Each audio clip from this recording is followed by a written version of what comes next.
আজকালকের ছেলেরা বই নিয়ে আর বসে না, ও বাবা গুগলে সার্চ করিয়া পড়ি।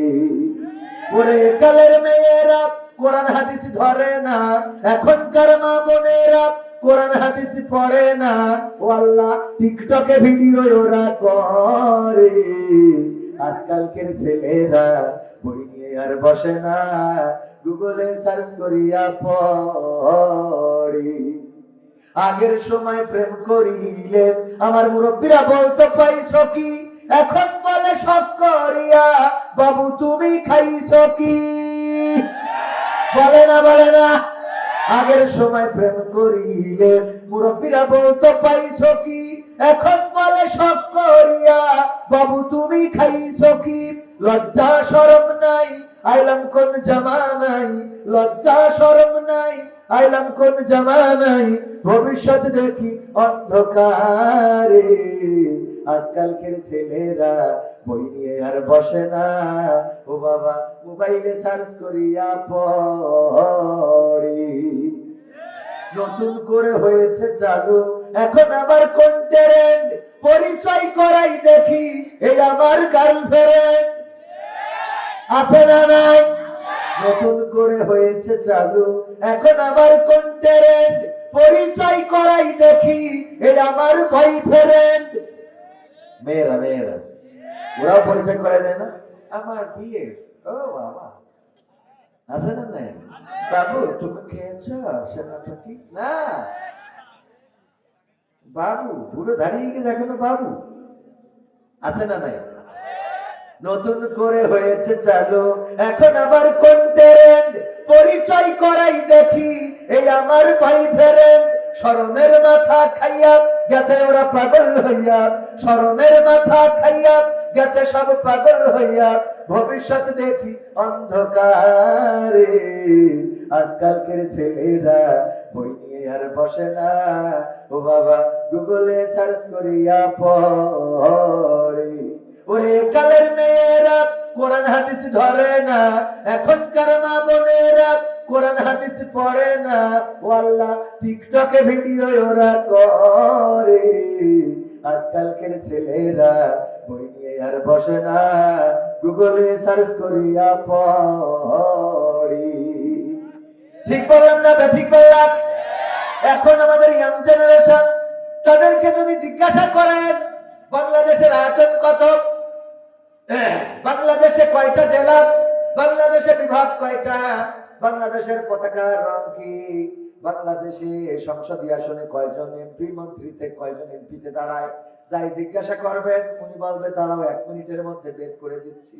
গুগল মামাকে বলবে মামা বলো দেখি বাংলাদেশ কত বর্গ কিলোমিটার, বাংলাদেশের আয়তন কত, ওখান থেকে মামা বলে দেবে বাংলাদেশ 56,000 বর্গ কিলোমিটারের একটি দেশ।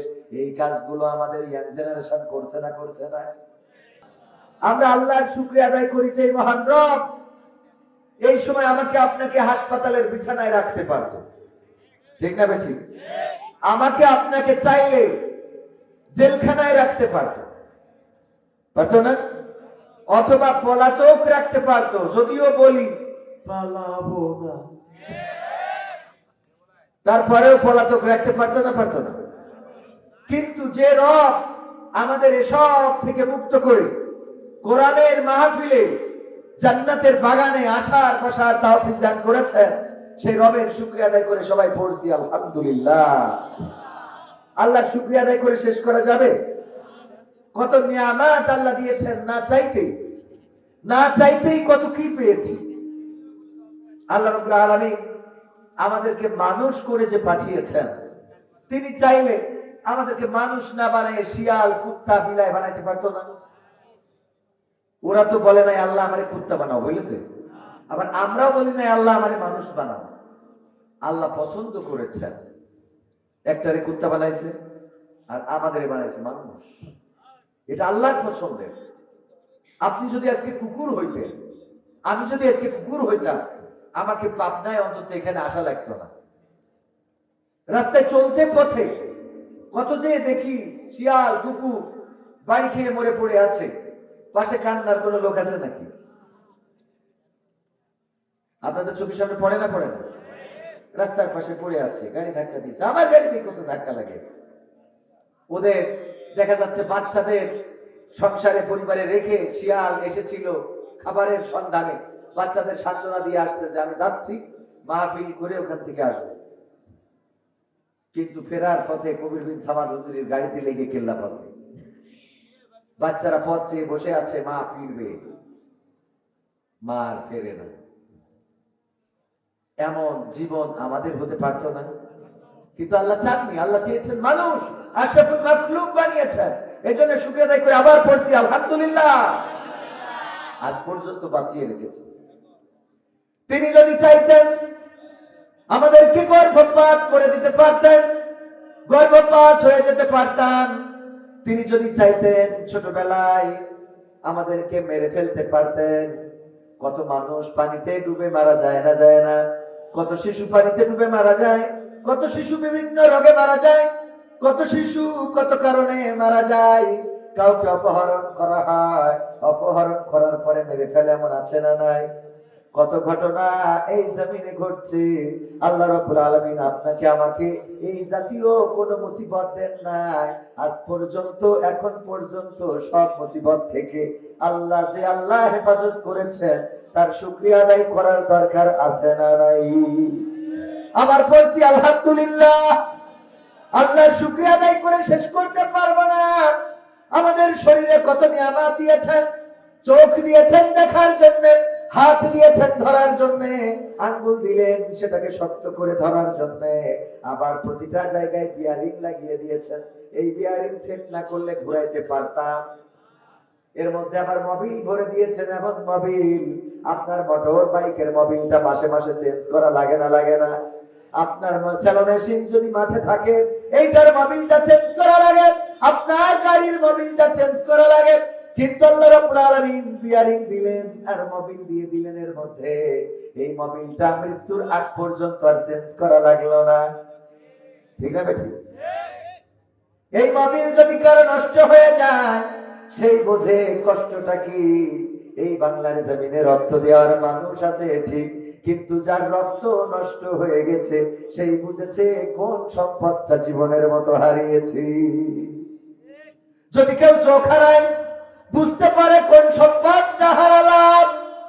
যদি কেউ দাঁত হারায়, অনেক বৃদ্ধ মানুষ আছেন, মুরব্বী মানুষ, মুরগি রান্না করেছেন, গরুর গোশ, বললেন চাচা আনেন, খুব শখ হচ্ছে কিন্তু দাঁত নাই। কথা কয় না? আছে না নাই? দাঁত যে হারিয়েছে সে বোঝে দাঁতের ব্যথাটা কি, দাঁত না থাকার কষ্টটা কি। চোখ যে হারিয়েছে সে বোঝে চোখ না থাকার কষ্ট কি। 5ই জুলাইয়ের আন্দোলনে, 5ই আগস্টের আন্দোলনে যারা শহীদ হয়েছে তারা তো শহীদ হয়ে গিয়েছে, কিন্তু এদের মধ্যে অনেকেই অন্ধ হয়েছে, পঙ্গু হয়েছে। এক অন্ধর সাক্ষাৎকার দেখলাম, সে কান্না করছে আর বলছে মাকে বড্ড দেখতে ইচ্ছা করে, কিন্তু দৃষ্টি হারিয়ে ফেলেছে। কাকে দেখতে ইচ্ছা করে? মাকে দেখতে ইচ্ছা করে, কিন্তু দৃষ্টি নাই, হারিয়ে ফেলেছে। আহা, আল্লাহ চাইলে আমাদের এই মানুষ বানাইতে পারতো না? তিনি বানান নাই। আমাদেরকে চোখ, কান, নাক, মুখ, হাত সব কিছু দিয়ে সুন্দর করে সুঠাম দেহের একজন অধিকারী করেছে। আল্লাহ শুকরিয়া আদায় করে আবার পড়ছি আলহামদুলিল্লাহ। মহামানবের প্রতি দুরূদ এবং সালাম, যিনার অক্লান্ত পরিশ্রম এবং প্রচেষ্টা দিন ইসলামকে বিকশিত করেছে। আমরা এই পাবনায় বসে ইসলাম পেয়েছি। আমরা অনেকেই মক্কা মদিনায় যাই নাই, ঠিক কিনা? কিন্তু মক্কা মদিনার ইসলাম আমরা পেয়েছি কার মাধ্যমে? আমাদের নবী হযরত মুহাম্মদ, সবাই বলি সাল্লাল্লাহু আলাইহি ওয়াসাল্লাম, তার মাধ্যমে আমরা যে ইসলাম পেয়েছি সেই নবীর প্রতি দুরূদ এবং সালাম। সম্মানিত ভাইরা, আমরা আজকে দিন ভুলতে বসেছি, ইসলাম ভুলতে বসেছি। আগের সময় 5ই আগস্টের আগে মাহফিলগুলোতে প্রচুর পরিমাণে লোক হতো, হতো না? এখনো কম হচ্ছে তা না, আলহামদুলিল্লাহ। এখানে তো যা ছিল তার অর্ধেকের বেশি এখন আবার এসে বসে গিয়েছে, শুকরিয়া। কিন্তু এখন যে সমস্যাটা হচ্ছে, আমরা মনে করেছিলাম ফ্যাসিস্ট বিদায় নিলে মনে হয় একটি সুদিন আসবে, কিন্তু কেন জানি মনে হচ্ছে আরো দুর্দিন চেপে বসতেছে। ঠিক না বেঠিক? এই দুর্দিনটা কেন? কারণ হলো আমাদের যে ভাই ভাই মিল ছিল সেই ভাই ভাই এখন দ্বন্দ্ব বেঁধে গেছে। আগে এক নেতা কথা বললে হয়ে যেত, কিন্তু এখন দুই নেতা লাগে, একটা ডান একটা বাম, দুই পাশে দুই নেতা লাগে না লাগে না? কথা কয় না, লাগছে না লাগছে না? এই নিয়ে দ্বন্দ্ব আছে না নাই? এই নিয়ে দ্বন্দ্ব চলছে। এই দ্বন্দ্বগুলো করা যাবে না। কোরআন শোনার জন্য, কোরআন বোঝার জন্য, কোরআন মানার জন্য কোন দল মত দিয়ে বিচার করার কোন সুযোগ। এই কোরআন কি কোন দলের কিতাব? জামাত ইসলামের, চরমনায়ের, হেফাজতের? এই কোরআন কার? আল্লাহর কিতাব। না জামাতে, না বিএনপির, না আওয়ামী লীগের। এই কোরআন এসেছে গোটা বিশ্বের মানুষের জন্য। এই কোরআন পড়লেও সওয়াব, শুনলেও সওয়াব। বলেন সুবহানাল্লাহ। এত সুন্দর কিতাব, যে কিতাবের প্রতিটা হরফে হরফে আপনি পড়তে পড়তে যান এক লাইন আর 10 লাইনের সওয়াব হয়। সুবহানাল্লাহ। পড়েন কয় লাইন? সওয়াব হয় কয় লাইনের? এক পাতা পড়লে 10 পাতার সওয়াব, এক পারা পড়লে 10 পারার সওয়াব, একবার গোটা কোরআনটা পড়লে 10 বার পড়ার সওয়াব। আর সেই কিতাব রেখে সারাদিন রিলস, টিকটক এইগুলো পড়ে আছে।